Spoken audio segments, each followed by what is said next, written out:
Assalamualaikum warahmatullahi wabarakatuh. Perkenalkan, nama saya Waratul Ulfa, BP 22 dari Program Studi Teknologi Hasil Pertanian Fakultas Pertanian Universitas Eka Sakti Padang.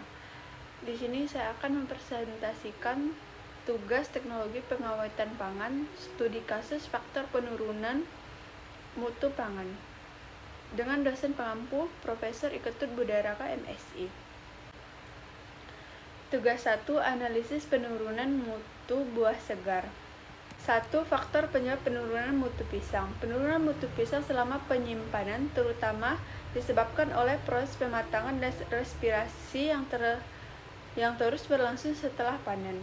Pisang termasuk buah klimakterik, yaitu buah yang mengalami peningkatan laju respirasi dan produksi etilen selama proses pematangan. Faktor-faktor yang menyebabkan penurunan mutu pisang antara lain produksi etilen. Etilen merupakan hormon alami yang berperan dalam proses pematangan buah.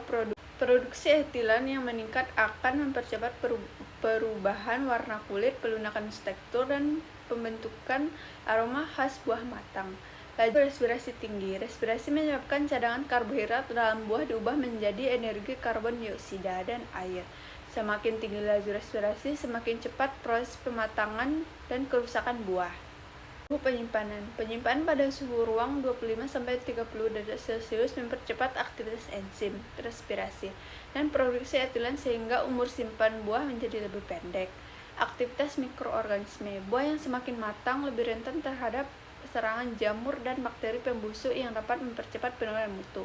Menurut kadar 2022, suhu dan etilen merupakan faktor utama yang mempengaruhi kecepatan pematangan dan umur simpan buah klimakterik seperti pisang. Yang kedua, perubahan yang terjadi pada pisang. Kedua, perubahan kimia. Peningkatan kadar gula pati yang tersimpan dalam buah diubah menjadi gula sederhana seperti glukosa, fruktosa, dan sukrosa sehingga rasa buah menjadi lebih manis. Penurunan kadar pati.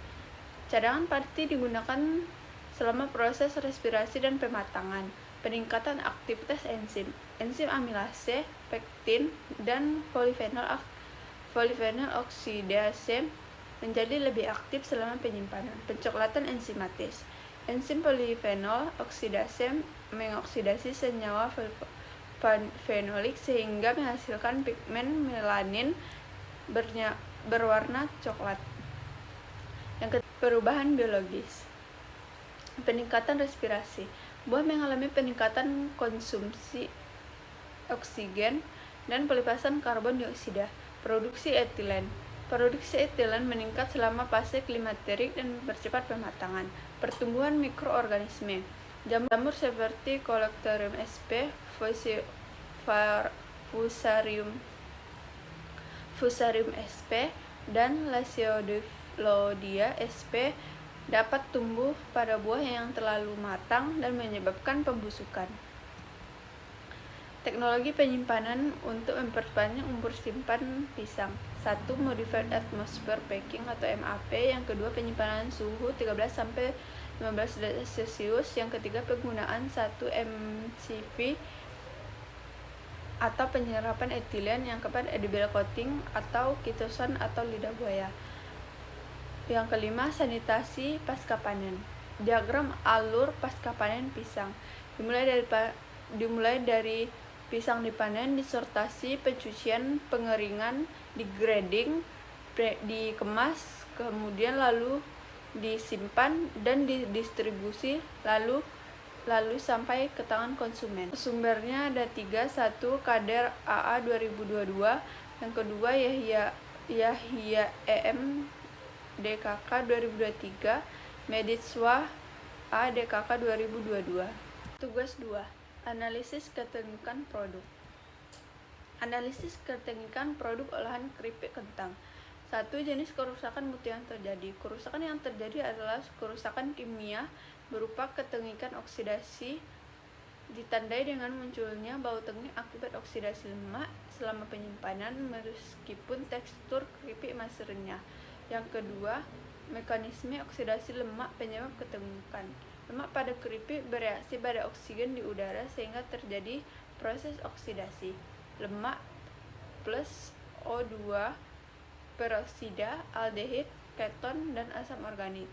Senyawa aldehid dan keton yang terbentuk menghasilkan aroma dan rasa temik pada produk. Yang ketiga, faktor lingkungan yang mempercepat kerusakan. Oksigen dalam kemasan, suhu penyimpanan tinggi, paparan cahaya, kelembapan udara, lama penyimpanan, kandungan lemak tak jenuh yang tinggi pada minyak penggorengan. Yang keempat, jenis kemasan yang lebih tepat. Untuk memperpanjang umur simpan keripik kentang, dapat digunakan kemasan metalize foil atau aluminium foil laminase, kemasan vakum atau vakum packing, kemasan dengan nitrogen flusing, kemasan dengan sifat penghalang oksigen dan cahaya yang baik. Sumbernya Shahidi F. dan Song 2020, Choi E. dan Mit D.B. 2021, dan Robertson GL 2022. Tugas 3. Penurunan mutu produk hewani. Penurunan mutu ikan segar. 1. Faktor utama penyebab penurunan mutu ikan: penyimpanan tanpa pendinginan selama 6 jam, suhu lingkungan yang tinggi mempercepat pertumbuhan mikroorganisme dan aktivitas enzim. Ikan memiliki kadar air dan protein tinggi sehingga mudah mengalami pembusukan. Yang kedua, hubungan dengan aktivitas mikroorganisme dan enzim. Enzim alami ikan menyebabkan autolisis atau penguraian jaringan, sehingga tekstur ikan menjadi lembek. Mikroorganisme pembusuk seperti Pseudomonas dan Salmonella putrescens menguraikan protein dan menghasilkan senyawa seperti amonia dan tritymalen yang menimbulkan bau amis tajam. Aktivitas mikroba juga menyebabkan mata ikan menjadi keruh dan kualitas ikan menurun. Yang ketiga, pentingnya cold chain system pada distribusi ikan. Cold chain system adalah sistem rantai dingin yang menjaga suhu ikan tetap rendah 0-4 derajat Celcius sejak penanganan hingga pemasaran. Manfaat: untuk menghambat pertumbuhan mikroorganisme, memperlambat aktivitas enzim, mempertahankan kesegaran, tekstur, dan nilai gizi ikan, memperpanjang umur simpan ikan. Yang keempat, langkah pengendalian mutu yang tepat: menggunakan es segera setelah ikan ditangkap, menyimpan ikan pada suhu 0-4 derajat Celcius selama distribusi, menggunakan wadah bersih dan higienis, mengurangi waktu distribusi, menerapkan sanitasi dan higien yang baik selama penanganan. Sumbernya Rothot NB, Nirmal NP, Fagarkar A, Al-Sogul F, dan Rocha JM 2022. Yang kedua, Van Rekem E, DKK 2022, dan Liu X, DKK 2022. Baiklah, sekian presentasi tugas teknologi pengawetan pangan. Saya akhiri. Assalamualaikum warahmatullahi wabarakatuh.